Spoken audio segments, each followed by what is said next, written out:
Apakah saya bisa memaharkan mustika khotam macan putih untuk orang lain, Bah? Tapi saya ingin mencobanya dulu. Nah, apakah bisa?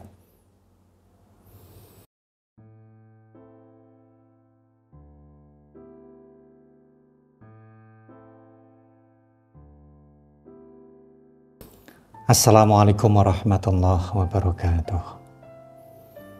Saudaraku yang dirahmati Allah Subhanahu wa Ta'ala, Tuhan yang Maha Kuasa.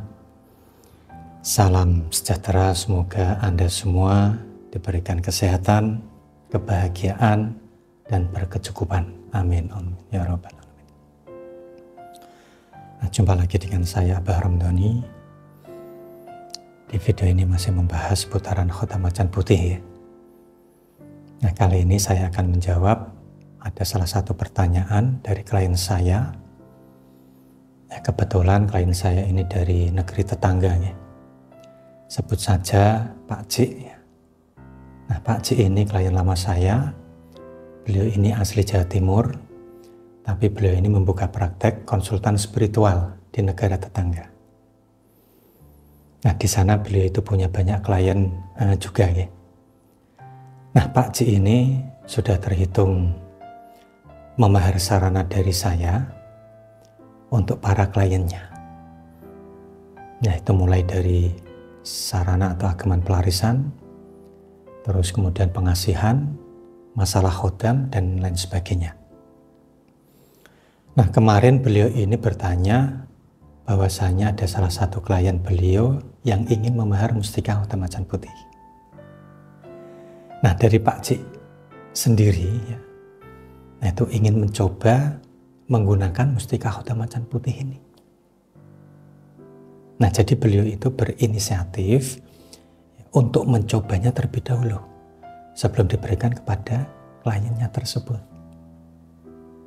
Nah, apakah hal ini tuh bisa dan boleh, Pak? Untuk pertanyaannya seperti itu. Nah, maka jawabannya tidak bisa.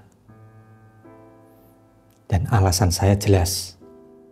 Yakni satu, mustika khotam macan putih tentu hanya saya ritualkan untuk satu data pemahar. Tidak bisa lebih. Nah, kalau untuk kasus Pak C ini pun ya, saya memang tidak bisa membantu, ya.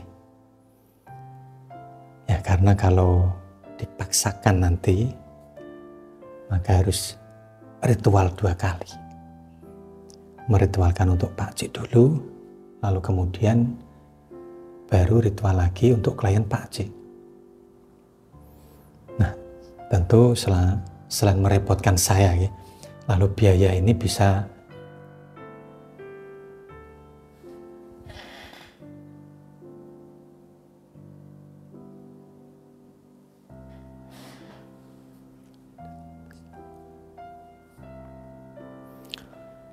Nah, untuk kasus Pak Cik ini pun saya memang tidak bisa membantu Anda, ya.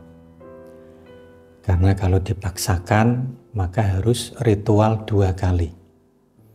Meritualkan untuk Pak Cik dulu, lalu kemudian hari baru diritualkan lagi untuk klien Pak Cik. Nah, tentu selain merepotkan, biaya pemaharan juga akan sangat membengkak. Karena harus meritualkan 2 kali. Nah, saya dulu itu pernah, ya, ada kasus, ya, seperti ini. Beliau ini orang Jakarta, seorang paranormal juga. Beliau ini memahar, kalau tidak salah, ya, itu sarana pelarisan. Nah, dicobanya sarana pelarisan tersebut untuk usaha istrinya sendiri. Padahal dalam hal ini beliau memaharkan untuk kliennya. Dan saya pun meritualkan untuk usaha kliennya, bukan untuk usaha istrinya.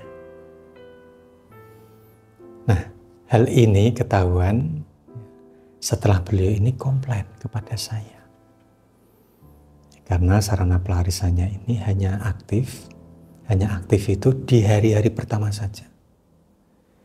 Setelah itu usahanya kembali normal seperti sebelumnya. Nah, setelah saya usut, ya, ternyata pelarisannya ini dipinjam dulu untuk usaha istrinya.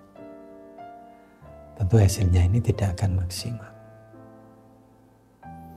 Nah, setelah pelarisan tersebut diserahkan kepada klien beliau, alhamdulillah ini bisa maksimal. Nah, jadi pada intinya tidak bisa ya, jika Anda memaharkan untuk orang lain, kemudian Anda gunakan dulu atau Anda pinjam terlebih dahulu. Karena ya itu tadi, untuk sarana ini diritualkan untuk si pemahar, bukan untuk si perantara. Sudah jelas ya Pak saudaraku semua. Nah, saya rasa itu dulu yang bisa saya pastikan ya. Semoga ini bisa menjelaskan dan bisa menjawab pertanyaan sesuai dengan judul di video ini. Dan terakhir, jika Anda belum subscribe channel ini, silahkan Anda bisa klik subscribe, like, dan share agar channel ini semakin berkembang dan bisa membantu permasalahan-permasalahan Anda semuanya. Saya Bahrom Doni pamit undur diri. Wallahul muwaffiq ila aqwamit thoriq. Wassalamualaikum warahmatullahi wabarakatuh. Alhamdulillahirabbil alamin.